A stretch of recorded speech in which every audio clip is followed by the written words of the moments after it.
সম্মানিত দর্শক, দিল্লিতে অবস্থানরত বাংলাদেশের সাবেক প্রধানমন্ত্রী শেখ হাসিনা তার জবান কোনো অবস্থাতেই বন্ধ করা যাচ্ছে না। ফুসফাস করে তিনি কথা বলেই চলেছেন, একের পর এক সাক্ষাৎকার দিয়েই যাচ্ছেন।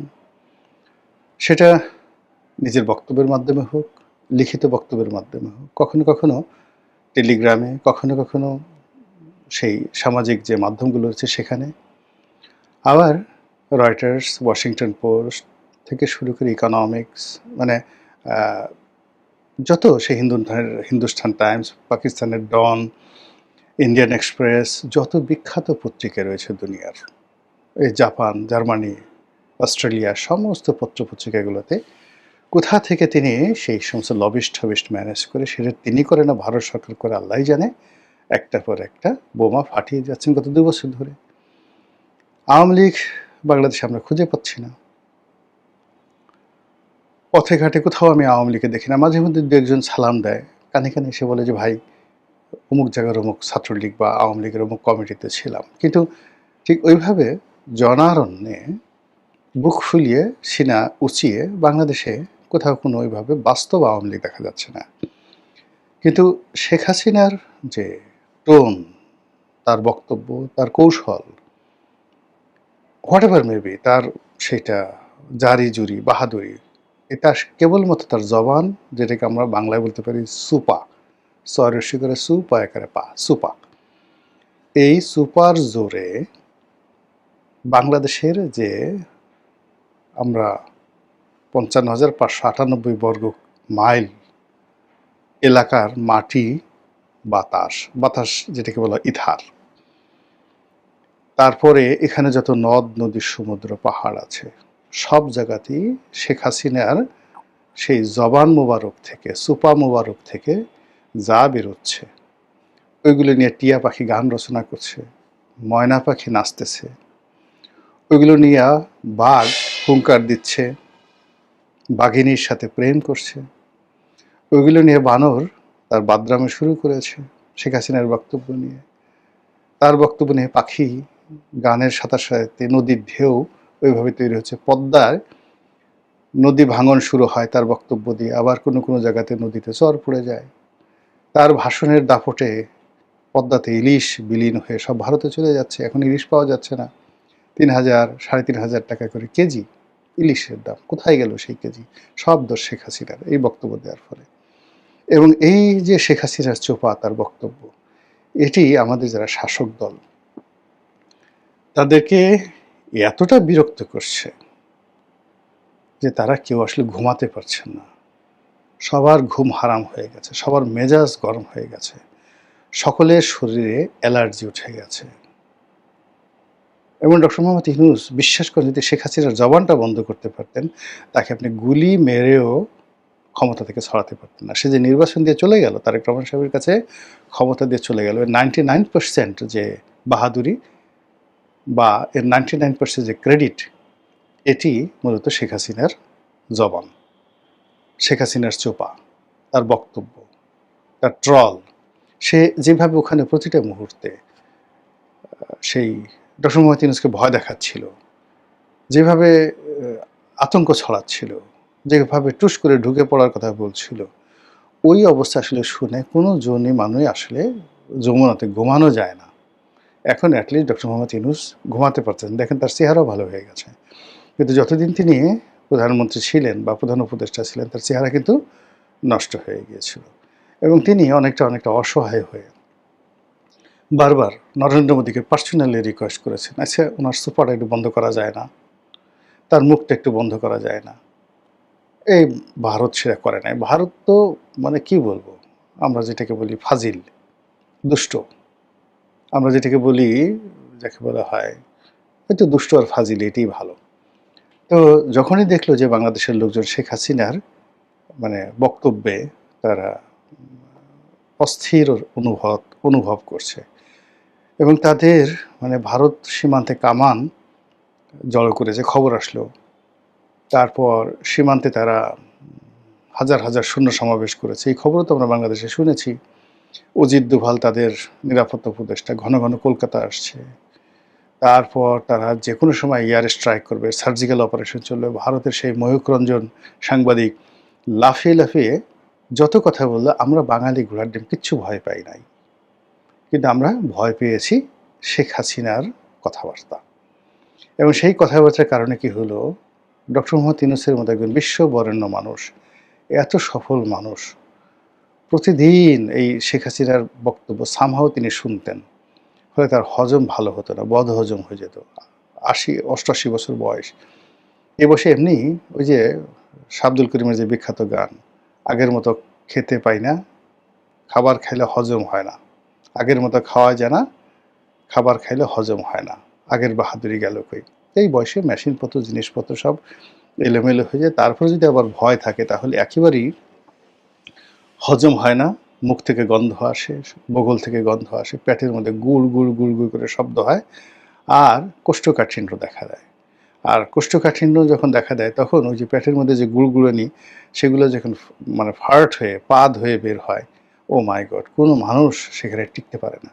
এই জন্য হয় কি, বুড়া মানুষকে ভয় দেখাতে হয় না। যে কোনো বুড়া মানুষকে ভয় দেখালে সিরিয়াস একটা ইফেক্ট হয়। দেখবেন যে বুড়া মানুষ ভয়ের চোটে এমনি দাঁত বের করে চিত হয়ে হা করে রাতে নিঃশ্বাস নেয়, মানে আধো আধো ঘুম।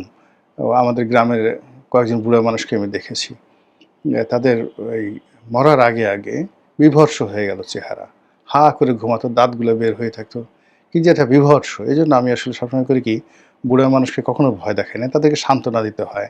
দেখেন না, ওরে আমার পুলু পুলু বাবুরে, একটা শিশুর সঙ্গে যেভাবে আচরণ করে বুড়া মানুষের সঙ্গে ওইরকম আচরণ করে। তো সেক্ষেত্রে ডক্টর মোহাম্মদ ইউনূস আসলে তার সাথে ওইভাবে আন্তরিকতা নিয়ে তাকে সান্ত্বনা দেওয়ার মতো, তাকে ভালোবাসা দেওয়ার মতো, তাকে ঘুম পাড়ানোর মতো ওইরকম কোনো ব্যক্তি হয়তো তার পাশে ছিল না। ফলে কি হলো, শেখ হাসিনার এই যে এলোমেলো আচরণ, এলোমেলো কথা, তার যে হুমকি ধামকি, এগুলোর কারণে বেচারার একেবারে ব্যক্তিগত জীবন তছনছ হয়ে গেল। যাই হোক, সে গেল। সে যাওয়ার পরে যখন আবার নতুন সরকার এলো, আবার শেখ হাসিনার উৎপাত শুরু হয়েছে। প্রথম মাসখানেক বোধহয় একটু বন্ধ ছিল। আমরা ধারণা করেছিলাম হয়তো সরকারের সঙ্গে তার একটা লেনাদেনা হয়েছে, বা একটা বোঝাপড়া হয়েছে, বা তিনি যেটি এর আগে বলেছিলেন যে জামাতকে ঠেকানোর জন্য, একটি মৌলবাদী শক্তিকে ঠেকানোর জন্য তিনি তার নেতাকর্মীদেরকে নির্দেশ দিয়েছেন বিএনপিকে ভোট দেওয়ার জন্য। সেক্ষেত্রে তারেক রহমান সাহেবের সফলতা, তার অভিষেক, তারপর বিএনপি সরকারের এই যে কার্যক্রম, এগুলো নিয়ে শেখ হাসিনা মোটামুটি ১ মাস একটা, যাকে বলা হয় গ্রেস পিরিয়ড, তিনি দিয়েছিলেন। কিন্তু পরবর্তীতে দেখা গেল যে না, তিনি সেই তার আগের মতোই আছেন। কোনো অবস্থায় তার একটু পরিবর্তন হয়নি। ইউনূসের জমানাতে যেভাবে জ্বালাতেন, এরশাদের জমানাতে যেভাবে জ্বালাতেন, বেগম জিয়ার জমানাতে যেভাবে জ্বালাতেন, ঠিক একইভাবে এখন বেচারা তারেক রহমান সাহেব তাকেও জ্বালাচ্ছেন, এবং যা মুখে আসে তাই তিনি বলছেন। এবং ইউনিক সব ঘটনা, যেগুলো মানুষ কল্পনা করতে পারে। সে লন্ডন থেকে বিভিন্ন লোকজনকে ডেকে আনছে, আনার পর তাদেরকে আবার নিজের হাতে খাওয়াচ্ছে, তারা গিয়ে আবার কান্নাকাটি করে এই শেখ হাসিনার তাকে কি খাওয়ালো, তাকে দেখলে কার মতো মনে হলো, ইত্যাদি ইত্যাদি বলে তারা কান্নাকাটি করছে, আর সমস্ত সোশ্যাল মিডিয়া সেগুলো নিয়ে নাচানাচি করছে। আবার তিনি সেই মাঝে মধ্যে তার যারা লোকজন আছে, দেশে আছে, দেশের বাইরে আছে, এগুলোকে আপনি তার কৌশলের হাতিয়ার বলতে পারেন। ভারতের কিছু সাংবাদিক আছেন, বাংলাদেশে কিছু সাংবাদিক আছেন, বিভিন্ন ইন্টারন্যাশনাল কমিউনিটির এনজিওর কিছু লোকজন আছেন, তারা ঘুরে ফিরে আওয়ামী লীগ এবং শেখ হাসিনাকে সামনে নিয়ে আসে, এবং একটার পর একটা তারা গুজব ছড়ায়, এবং গুজব আলটিমেটলি সবই শেখ হাসিনার পক্ষে চলে যায়, এবং সরকারের মধ্যে যথেষ্ট টেন্স তৈরি করে, এবং এই যে সরকারের মধ্যে যে টেন্স তৈরি করছে, এটা দেখে আবার শেখ হাসিনা খুব মজা পাচ্ছে, ভীষণ রকম মজা পাচ্ছে, যে আমি তো এটাই চাই। আমি নিজে অবাক হয়ে যাই যে একটা মানুষের বয়স ৮০ বছর। আপনারা জানেন যে একটা পুরুষ ৮০ বছর হলে তার যে ধরনের শারীরিক জটিলতা থাকে, কিন্তু ৮০ বছর বয়সের একজন মহিলা হলে তার মধ্যে অনেকগুলো সেই জটিলতা আরও বেশি থাকে। কিন্তু শেখ হাসিনার অবস্থা দেখে মনে হচ্ছে তার একটা স্টিল বডি, পুরো একটা রোবটিক বডি, এর মধ্যে কোনো রকম সমস্যা নাই, ডায়াবেটিস নেই, ব্রঙ্কাইটিস নেই, নিউমোনিয়া নেই, হাঁটু ব্যথা নেই, মাথা ব্যথা নেই, মানে কি অবস্থা, মানে কোনো রকম সমস্যা নেই, কণ্ঠস্বর মানে বাংলাদেশে থাকতে তার যে কণ্ঠস্বর ছিল সেটা কিছুটা কিছুটা হলো কাঁপা কাঁপা এলোমেলো ছিল, কিন্তু এখন দিল্লিতে যাওয়ার পর তার কণ্ঠটা এত দৃঢ় হয়ে গেছে, এখন গম গম গম গম করে কথা বলছে, মনে হয় যেন তার বয়স এখন 50 বা 55 বছর। এগুলো সহ্য করা যায় বলেন তো? এগুলো শুনলেই তো কেমন লাগে, মেজাজটা গরম হয়ে যায়, অস্থিরতা তৈরি হয়ে যায়, হাত পিত্তস্ত হয়ে যায়, মনে হয় যে ওরে একটা চিৎকার দেয়, ওরে বাবা গো, ওরে মা গো। এখন এগুলো শুনলে তো মানুষজন বাজে কথা বলবো যে তুমি এ ধরনের কী হচ্ছে, তো এই পরিস্থিতি তৈরি হচ্ছে। তো এইরকম সবই ভালো ছিল। এখন সেই আগস্ট মাসের 5 তারিখে যেদিন তিনি বাংলাদেশ থেকে হেলিকপ্টারে করে চলে গেছেন, তার বক্তব্য হলো তিনি লেজারে গেছেন, তিনি আজ প্রাইম মিনিস্টার হিসেবে গেছেন, তাকে সরকারি হেলিকপ্টারে করে সেখানে ভারতীয় সরকার প্রোটোকল দিয়ে তাকে নিচ্ছে, আর বাংলাদেশ সরকার থেকে প্রোটোকল দিয়ে পাঠিয়েছে। তো কে বলছে সে পালিয়েছে? আর আমরা বলছি আরে দুপুরের খাবার খেতে পারো নাই, আরেকটু হলে জনগণ গণভবনে ঢুকে যেত, ঢুকে পড়ে তোমাকে তোমার লোকজন সহকারে পাড়িয়ে মেরে ফেলতো। এইভাবে আমরা গালাগালি করছি, তারপর আমরা বলছি যে তুমি আসতে চাও আসো, এয়ারপোর্ট থেকে, নাহিদ ইসলাম বলছে এয়ারপোর্ট থেকে ধরে এনে ডাইরেক্ট ফাঁসিতে টানানো হবে।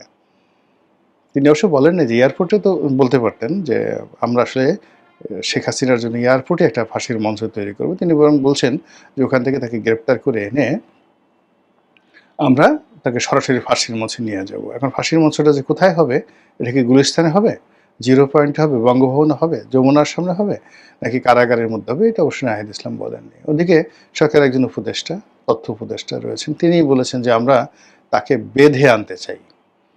বোঝার চেষ্টা করুন, দিল্লি থেকে শেখ হাসিনাকে হাত পা বেঁধে, হাতে হাতকড়া, পায়ে ডান্ডা বেড়ি, একেবারে সেই সিনেমাটিক অবস্থাতে তাকে সেইভাবে আমরা সেখান থেকে আনতে চাই, আমরা সেভাবে আনবো। এখন সে যদি স্বেচ্ছায় বাংলাদেশে আসতেছে, তা আসুক, আসুক, কামন। আপনি চিন্তা করুন, এই যে কথাগুলো আপনি দেখেন, এই কথাগুলো একটা উত্তেজনার ফসল, অস্থিরতার ফসল, এবং এইটার জন্য ওই উপদেষ্টার কোনো দায় নাই। এই যে নাহিদ ইসলাম যে কথা বললেন, নাহিদ ইসলাম নির্দোষ লোক, তার কোনো দায় নেই, সব দোষ শেখ হাসিনার। এই কারণে সেই মাঝে মধ্যে এই কথাগুলো বলছে। এখন এই বর্তমান অবস্থাতে দেখেন, সে আবার এই 5 তারিখে সেই কি বলবে না না বলবে, কি করবে না না করবে, দিল্লিতে কি একটা অনুষ্ঠান করবে, সেটি নিয়ে সরকারের যারা লোকজন আছেন তাদের মেজাজ গরম হয়ে গেছে, মন খারাপ হয়ে গেছে, মেজাজ ঠিক রাখা যাচ্ছে না, অস্থিরতায় ভুগছে। ফলে সরকারের একজন কর্তা ব্যক্তি, ভারতের যে রাষ্ট্রদূত বাংলাদেশে আছেন মন্ত্রী পদমর্যাদায়, দীনেশ ত্রিবেদী, তার সঙ্গে দেখা করলেন, মানে দীনেশ ত্রিবেদীকে ডেকে আনলেন বা তিনি এলেন। এখন দীনেশ ত্রিবেদীর কাছে বললেন যে আপনি এই শেখ হাসিনার এই ভাষণ শাসন দেওয়া বন্ধ করেন। সে ওখানে বসে যদি রাজনৈতিক কর্মকাণ্ড করে, কথাবার্তা বলে, তাহলে এটা আপনার আমার সম্পর্কটা ভালো হবে না, বাংলাদেশের সাথে সম্পর্কটা ভালো হবে না। এবং ঠিক একই কিন্তু বিরক্ত হয়ে গেছিল ইনুস সাহেব।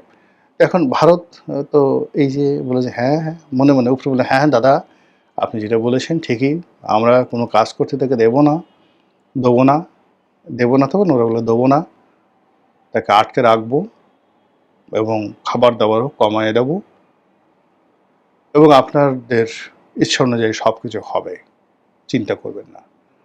আর ওই পাশে গিয়ে তারা বলে বোহেনজি চালিয়ে যান, আপনি আসেন বলেই তো আমরা আছি, আপনি কথা বলেন বলেই তো আমাদেরকে ডাকে, আপনি কথা না বলে তো আমাদেরকে ডাকতোই না, একেবারেই ডাকতো না। আমরা এই যে এখনও যে কিছুটা প্রাসঙ্গিক আছি, আপনি আমাদের কাছে আছেন, আপনি যদি জেলখানাতে থাকতেন তাহলে বাংলাদেশে যারা লোকজনরা আছে তারা ভারত নামক যে একটা রাষ্ট্র আছে, দিল্লির নামক যে একটা রাজধানী আছে, নরেন্দ্র মোদী নামক যে একজন প্রধানমন্ত্রী আছে, এটা বাংলাদেশের মানুষ ভুলেই যেত। আমরা যে এখন কথায় কথায় ভারতকে স্মরণ করছি, ভারতকে গুরুত্বপূর্ণ মনে করছি, due to Sheikh Hasina, because Sheikh Hasina is there, ওরা সেখানে আছে।